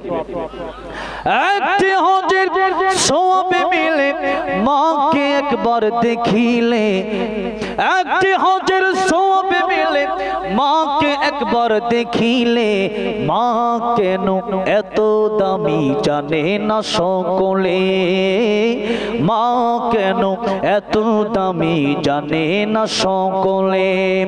জানতো যদি পড়তো দেখে কোরআন হাদিস খোলে, জানতো যদি পড়তো দেখে কোরআন হাদিস খোলে। একটি হজের সওয়াব মিলে মাকে একবার দেখিলে, একটি হজের সওয়াব মিলে মাকে একবার দেখিলে, মা কেন এত দামি জানে না সকলে, মা কেন এত দামি জানে না সকলে। আল্লাহর নবী যখন হাদিস বর্ণনা করলেন, সাহাবী জিজ্ঞাসা করলেন ইয়া রাসূলুল্লাহ, ইয়া হাবিবাল্লাহ, ওগো নবীজি মার বাবার দিকে যদি 100 বার তাকায় আল্লাহ কি 100 কবুল হজের সওয়াব দেবে? আল্লাহর নবী বললেন সাহাবীরা রে, মা আর বাবার দিকে 100 বার কেন, তুমি 1 কোটি বার তাকাতে পারো। তাকাতে তাকাতে তুমি অস্থির হয়ে যাবে, আল্লাহ রাব্বুল আমিন তোমারে কবুল হজের সওয়াব দিতে কোনো অস্থির হবে না। মায়ের চোখে ঝরলে পানি আল্লাহর আরশ কাঁপা যায়, কান্দে না যেন মায়, কান্দে না যেন মায়। সাহাবী আল্লাহর নবীকে জিজ্ঞাসা করলেন ইয়া রাসূলুল্লাহ, ইয়া হাবিবাল্লাহ, সব চাইতে ভালো আচরণ আমি কার সাথে করব? নবীজি বললেন তোমার মায়ের সাথে। সাহাবী আবার প্রশ্ন করলেন ইয়া রাসূলুল্লাহর পরে কার সাথে করব? নবীজি বলেন উম্মুকা, তোমার মায়ের সাথে। ইয়া রাসূলুল্লাহ এরপরে কার সাথে করব? নবীজি বললেন তোমার মায়ের সাথে। উম্মুকা, তোমার মায়ের সাথে। 3 বার নবীজি কেন বললেন? মা আর বাবা তাদের ভিতরে মায়ের কষ্টটা বেশি না কম বলেন তো? মায়ের কষ্টটা বেশি না কম বলেন না? বেশি কষ্ট। 3টা জায়গায় মা কষ্ট করেছে, বাবা কোনো ওই কষ্টটা বাবা করতে পারে না। 1 নম্বর, মা সন্তানকে গর্ভধারণ করেছে, 10 মাস 10 দিন পেটে রেখেছে, এই কষ্ট বাবা সহ্য করে নাই। এই জন্য আল্লাহর নবী বললেন 1 নম্বর তোমার মা, ওই যে যন্ত্রণা কত বেশিটা শুধু মা বোঝে, এটা বাবা বোঝে না। 2 নম্বর, সন্তান এই দুনিয়াতে যখন আসে মায়ের কত কষ্ট হয়, মার মনে হয় আর জীবনে কোনোদিন আমি সন্তান গ্রহণ করব না। ওই মা এই দুনিয়াতে মানুষ যতটা কষ্ট সহ্য করতে পারে, ডাক্তাররা বলেছেন মায়ের চাইতে বেশি কষ্ট হয় যখন বাচ্চা দুনিয়াতে আসে। কিন্তু আল্লাহর রহমত যদি না থাকতো এই মা বেঁচে থাকার কথা ছিল না। আল্লাহর রহমত আছে বলেই মা বেঁচে থাকে। এই হলো 2 নম্বর কারণ। 3 নম্বর কারণ হলো মা দুধ পান করলেন 2টি বছর, এই 2টি বছর বাবা দুধ পান করাতে পারে নাই, মায়ের দুধের ঋণ শোধ করা যাবে না, ঠিক কিনা বলেন? এই জন্য মা 3 জায়গার ভিতরে কষ্ট করেছে, ওই 3 জায়গায় বাবা কষ্ট করতে পারে নাই।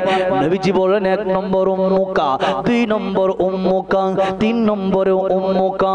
তুমি তোমার মাকে ভালোবাসো, তুমি তোমার মায়ের খেদমত করো, তুমি তোমার মায়ের সাথে ভালো আচরণ করো। এবার সাহাবী বলেন ইয়া রাসূলুল্লাহ এরপরে কার সাথে করব? নবীজি বললেন আবুকা, তোমার বাবার সাথে। 4 নম্বরে বাবার কথা বললেন। তাহলে মায়ের সাথে দুনিয়ার সবচাইতে ভালো আচরণ করা লাগবে। নবীজি বলেন হুমা নারুকা হুমা জান্নাত জান্নাতুকা, বাপ মাই তোমার জান্নাত, বাপ মাই তোমার জাহান্নাম। বাপ মারে যদি খুশি করতে পারো আমার আল্লাহ খুশি হয়ে যাবে। বাপ আর মা যদি নারাজ হয়ে যায় আমার আল্লাহ রাব্বুল আলামিন নারাজ হয়ে যায়। আর আল্লাহ যদি নারাজ হয়ে যায় জান্নাত ঠিকানা হবে না, হবে জাহান্নামের জন্য নবী বলেন তোমার মায়ের পায়ের নিচে আল জান্নাতু তাহতা আকদামিল উম্মাহাত, জান্নাত তোমার মায়ের পায়ের নিচে। কোথায় জান্নাত বলেন? মায়ের পায়ের নিচে জান্নাত। এই জন্য মারে কষ্ট দেওয়া যাবে না। মায়ের চোখে ঝরলে পানি আল্লাহর আরশ কাঁপা যায়, কাঁদে না যেন মায়, কাঁদে না যেন মায়। মায়ের মনে কত কষ্ট জানো না কি ভাই, এই জগতে মায়ের মতন আপন কেহ নাই। সেই মায়ের কষ্ট কেহ দিও না এই দুনিয়ায়, কান্দে না যেন মায়, কান্দে না যেন মায়। নারায়ে তাকবীর, নারায়ে তাকবীর, নারায়ে তাকবীর।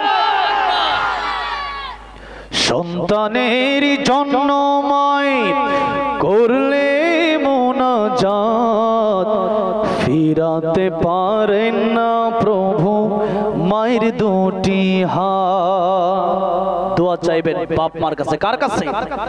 আল্লাহর নবী বলেন বন্দুকের বুলেট মিস হয়ে যেতে পারে তোমার দেহের ভিতরে, বন্দুকের বুলেটটা একজন মালনাটা নাও লাগতে পারে, তুমি সরে যেতে পারো, কিন্তু শোনো তিন ব্যক্তি দোয়া আল্লাহ খালি ফিরিয়ে দেবে না। এক নম্বর, পীরের কাছে যাওয়ার আগে তোমার মা বাবার কাছে দোয়া চাও। তোমার মা বাবা দোয়া করবে, আল্লাহ রাব্বুল আলামিন ডাইরেক্ট দোয়া কবুল করে ফেলবে। ডাইরেক্ট যদি আপনি দোয়া কবুল করাতেন চান, আপনার মাকে বলেন, আপনার বাবাকে বলেন, তারা যে দোয়া করবে ডাইরেক্ট কবুল। দুই নম্বরে, মুসাফির ব্যক্তি, আমার মতো মুসাফির ব্যক্তি, মুসাফির যদি কেউ থাকে তার দোয়া ডাইরেক্ট কবুল করে।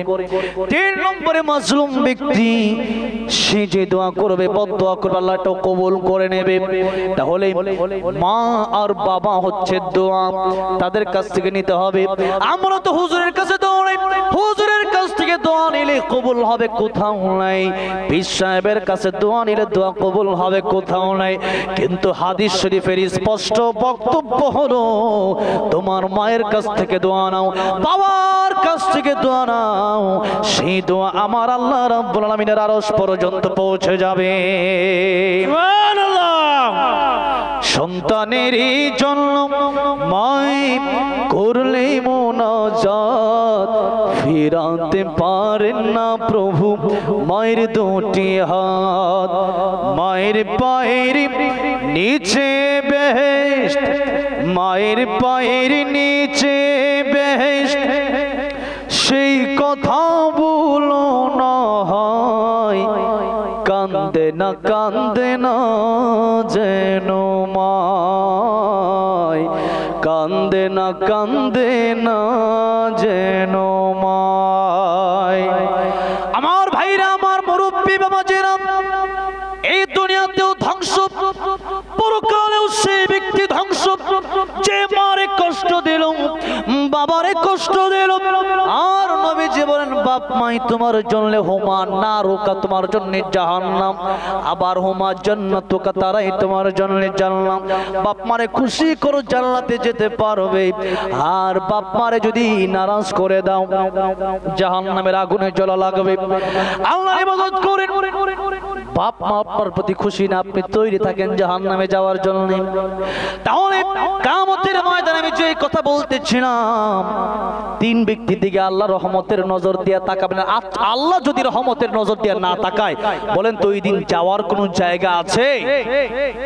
আল্লাহ এক নম্বর ওই ব্যক্তির দিকে তাকাবে না যেই ব্যক্তি মা আর বাপের কষ্ট দিয়েছে। দুই নম্বরে ওই ব্যক্তি যেই ব্যক্তি মানুষকে খোটা দিয়েছে। অনেকে আছে দেখবেন 1 লক্ষ টাকা মনে করেন দিল মাদ্রাসায়, দিয়ে পরে বলে আমি তো অনেক টাকা পয়সা মাদ্রাসায় দিই, আমার উপরে কেন কথা বলে, এরকম অনেকে বলে না?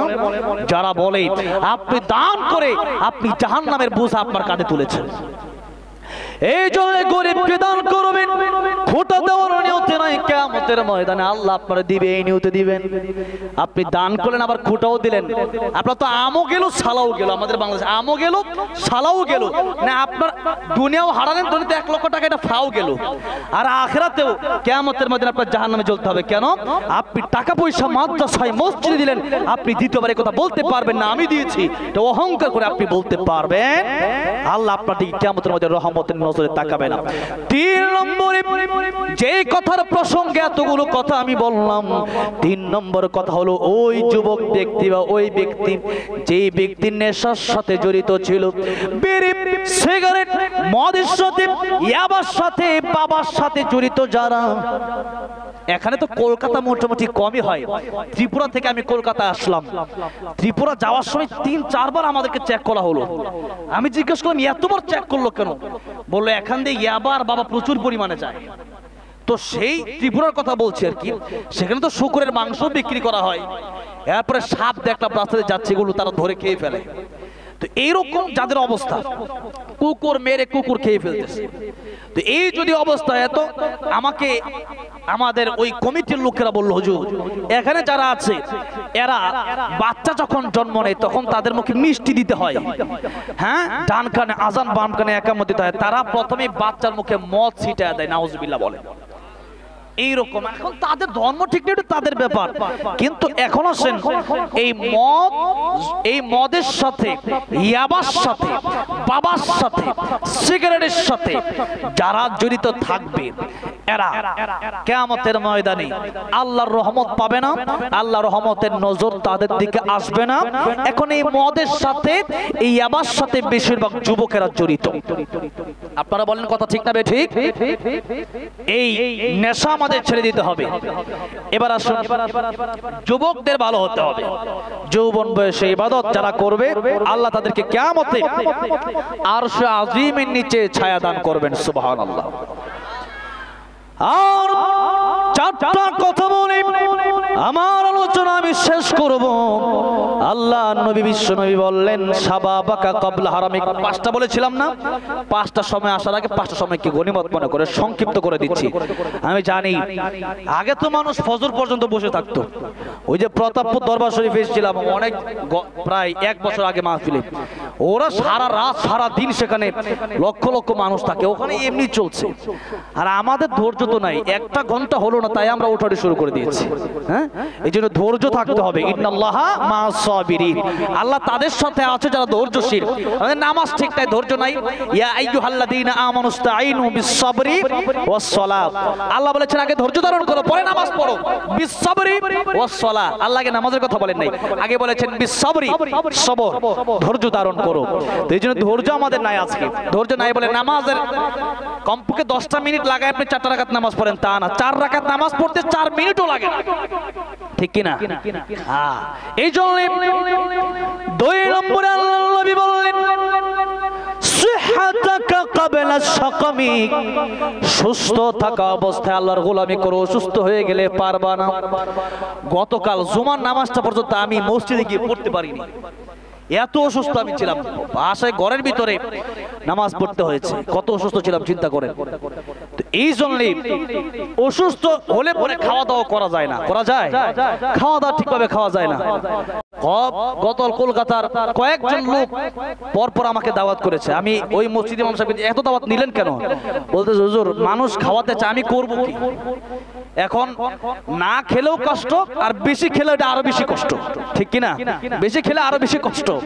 তো এই জন্য দাওয়াত করলো, যেতে যেতে আমার জ্বরের কারণে আমি খেতেই পারছি না।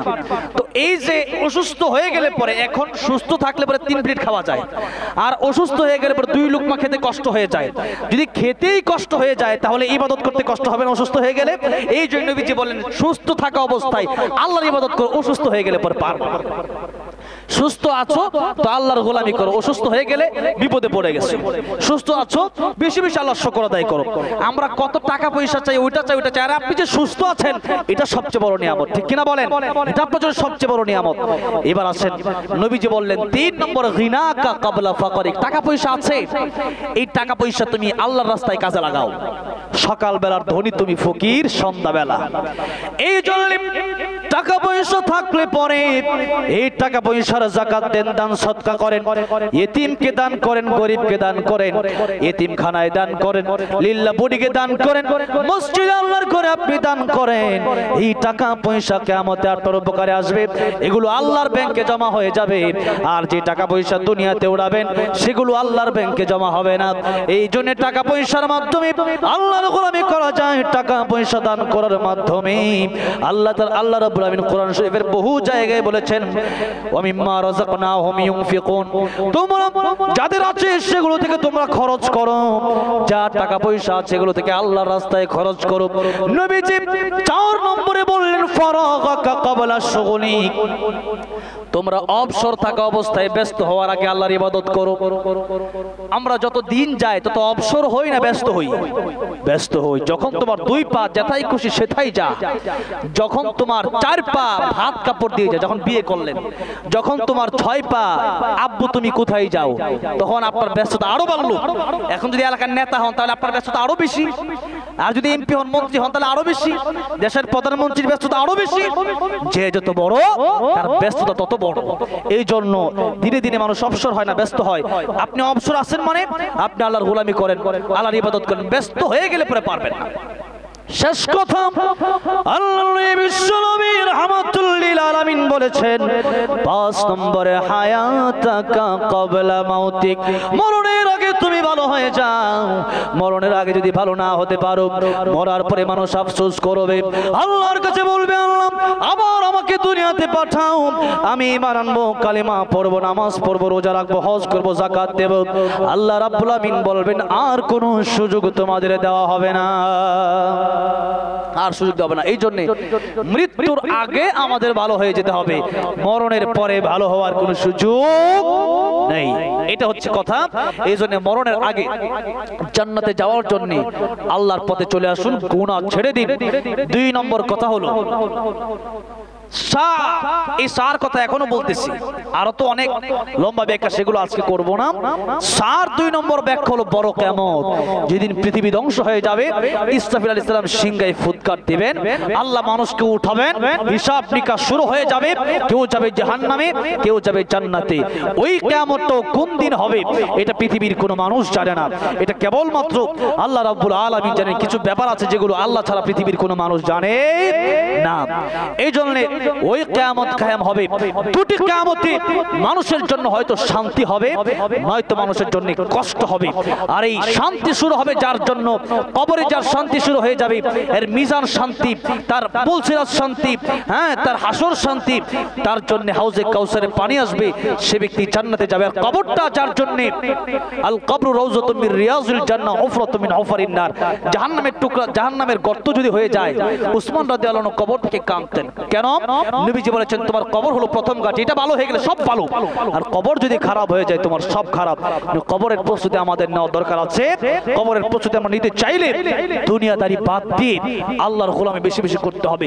যত কষ্টই হোক ফজরের নামাজ অংশগ্রহণ করতে হবে, যত কষ্টই হোক টাকা পয়সা দিতে মন চাইলে তারপর আল্লাহর রাস্তায় দিতে হবে, যত কষ্টই হোক আল্লাহর জিকির করতে হবে, যত কষ্টই হোক আল্লাহকে স্মরণ করতে হবে, যত কষ্টই হোক সুদ ঘুষ খাওয়া যাবে না, হারাম খাওয়া যাবে না। এগুলো হচ্ছে আল্লাহর কাজ। এখন আসেন, আল্লাহ রাব্বুল আলামিন বললেন 2 নম্বরে এই কিয়ামত গোপন রাখলাম কেন? নিয়ম শৃঙ্খলা থাকবে না। এর 2 নম্বর ব্যাখ্যা হলো মানুষ আমল করবে না। কারণ ওই যে বলেছিলাম তওবা করলে আল্লাহ তো গফফার, আল্লাহ তো রহিম, আল্লাহ তো রহমান, আল্লাহ সব মাফ করে দিতে পারে চাইলে, আল্লাহ শিরিক আর বান্দার হক বাদ দিয়ে। সেই কথা, এখন আল্লাহ শিরিক আর বান্দার হক বাদ দিয়ে সব যদি মাফ করে দেয়, তাহলে বান্দা চিন্তা করে 2026 সালে যদি মারা যায়, সারা জীবন গুনাহ করব, 26 সাল আসার 1 মাস আগে আমি মসজিদে গিয়ে ঢুকবো আর বের হব না, ঠিক কিনা? এই চিন্তা করবে। কেন চিন্তা করবে? কারণ আমি তো মরবো, মরার আগে তওবা করলে আল্লাহ সব গুনাহ মাফি করে দিবে। সুতরাং মিজানের পাল্লায় যখন ওজন দেওয়া হবে দেখা যাবে আপনার 60 বছর জিন্দেগি, 59 বছর গুনাহ, আর 1 বছর মাত্র নেক আমল, তখন আপনি এই আমল দিয়ে জান্নাতে যেতে যাওয়াটা কষ্ট হয়ে যাবে।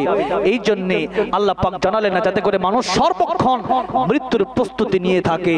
মৃত্যু যে কোনো সময় আমাদের হয়ে যেতে পারে, এখনো হতে পারে, সকালেও হতে পারে, আগামীকালও হতে পারে, যে কোনো সময় মৃত্যু হতে পারে।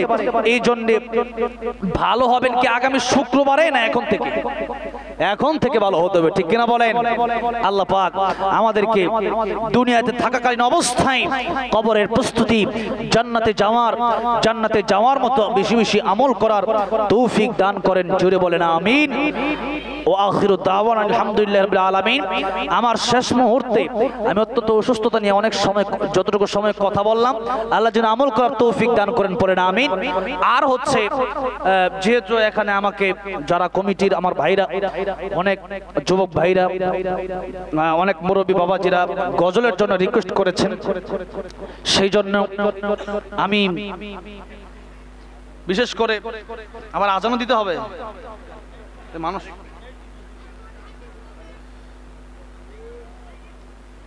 আমি এখানে আল্লামা সাইদি রহমতুল্লাহ আলাইহি, ওনার অনেক ভক্ত আছেন, তাই আমি আল্লামা সাইদি রহমতুল্লাহ আলাইহিকে নিয়ে একটি ইসলামী সঙ্গীত লিখেছিলাম। সেটা যেহেতু গাওয়ার জন্য বলা হয়েছে, কে বললো গাওয়ার জন্য? দিয়েছে না? আচ্ছা,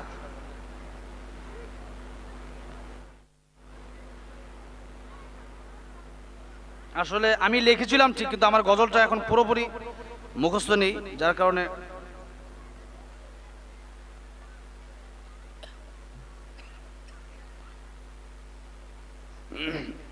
আমি যতটুকু পারছি মনে আছে ততটুকু আমি গাচ্ছি, ঠিক আছে?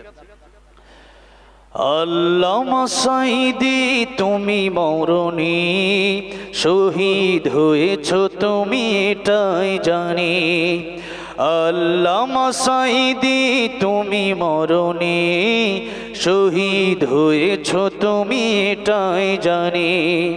কারাগারে কাটালে 13টি বছর, বাতিল কেঁপেছে তোমায় দেখে থর থর। তুমি যে ছিলে মোদের নয়নমণি, শহীদ হয়েছো তুমি এটাই জানি।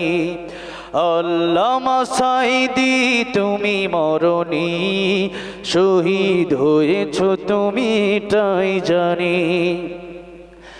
দেহ মাঝে যতদিন ছিল তব প্রাণ, বলেছিলে তুমি সে প্রভুর কালাম। তাই তো ভাবি তোমায় প্রতিদিনই, শহীদ হয়েছো তুমি এটাই জানি। আল্লামা সাইদি তুমি মরণি, শহীদ হয়েছো তুমি এটাই জানি। দেখা তো হবে না আর এই জীবনে, দেখা হবে জান্নাতে ফুল বাগানে।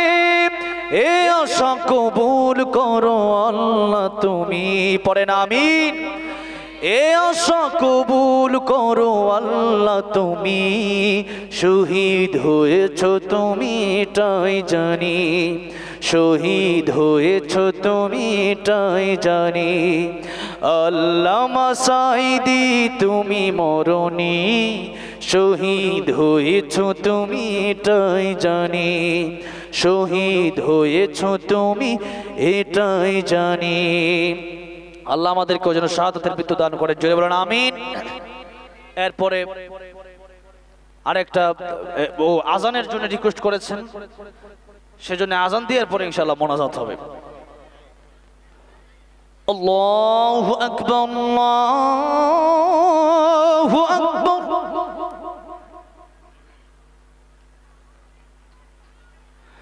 আল্লাহু আকবার,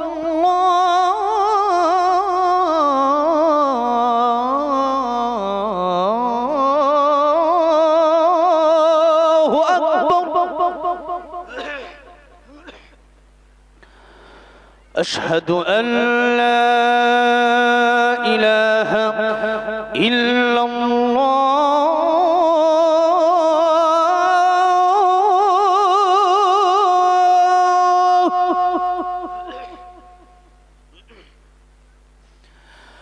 أشهد أن لا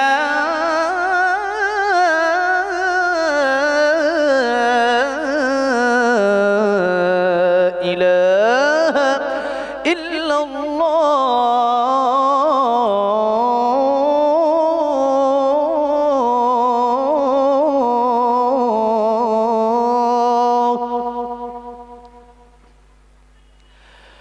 أشهد أن محمد رسول الله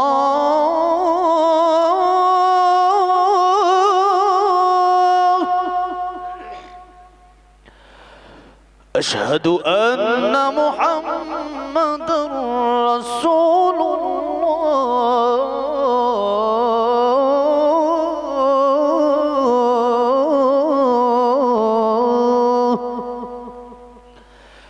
حي على الصلاة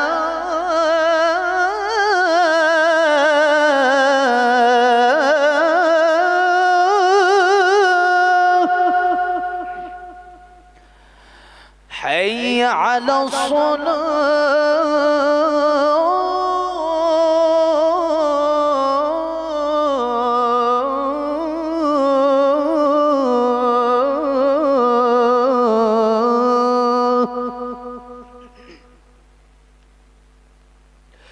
حي على الفلاح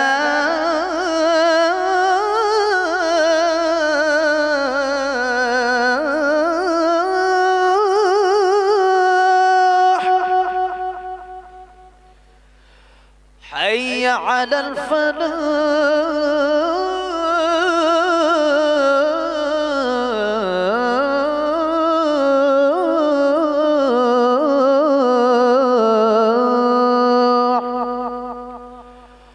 الله أكبر الله أكبر لا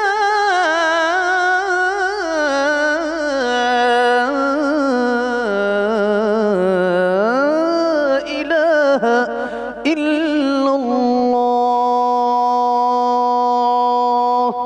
صلى الله عليه وسلم মোনাজাত হবে। অনেকে দোয়া চেয়েছেন, অনেকের বাবা নাই, অনেকের মা নাই, বিশেষ করে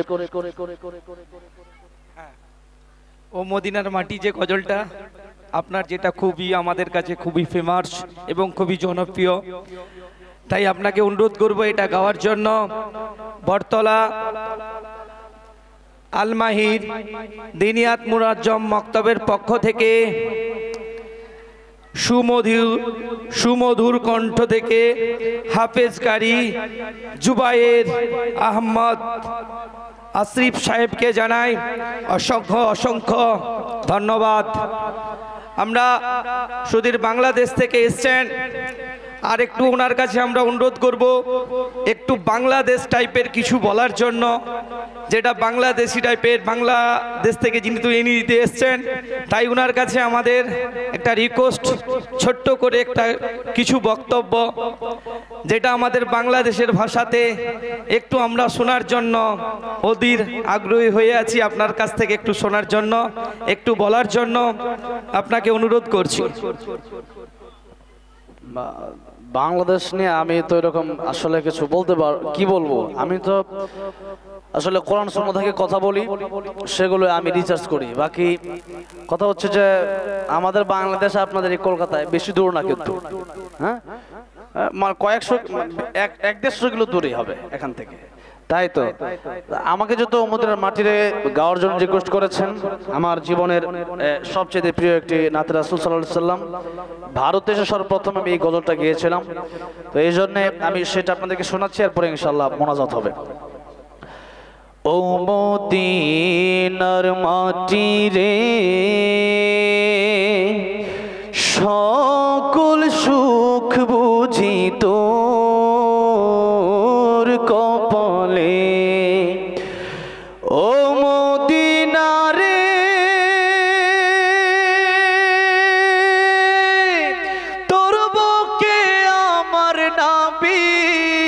যার লাগে পাগল সবই, যার তরে হইল সৃষ্টি ত্রিভুবন।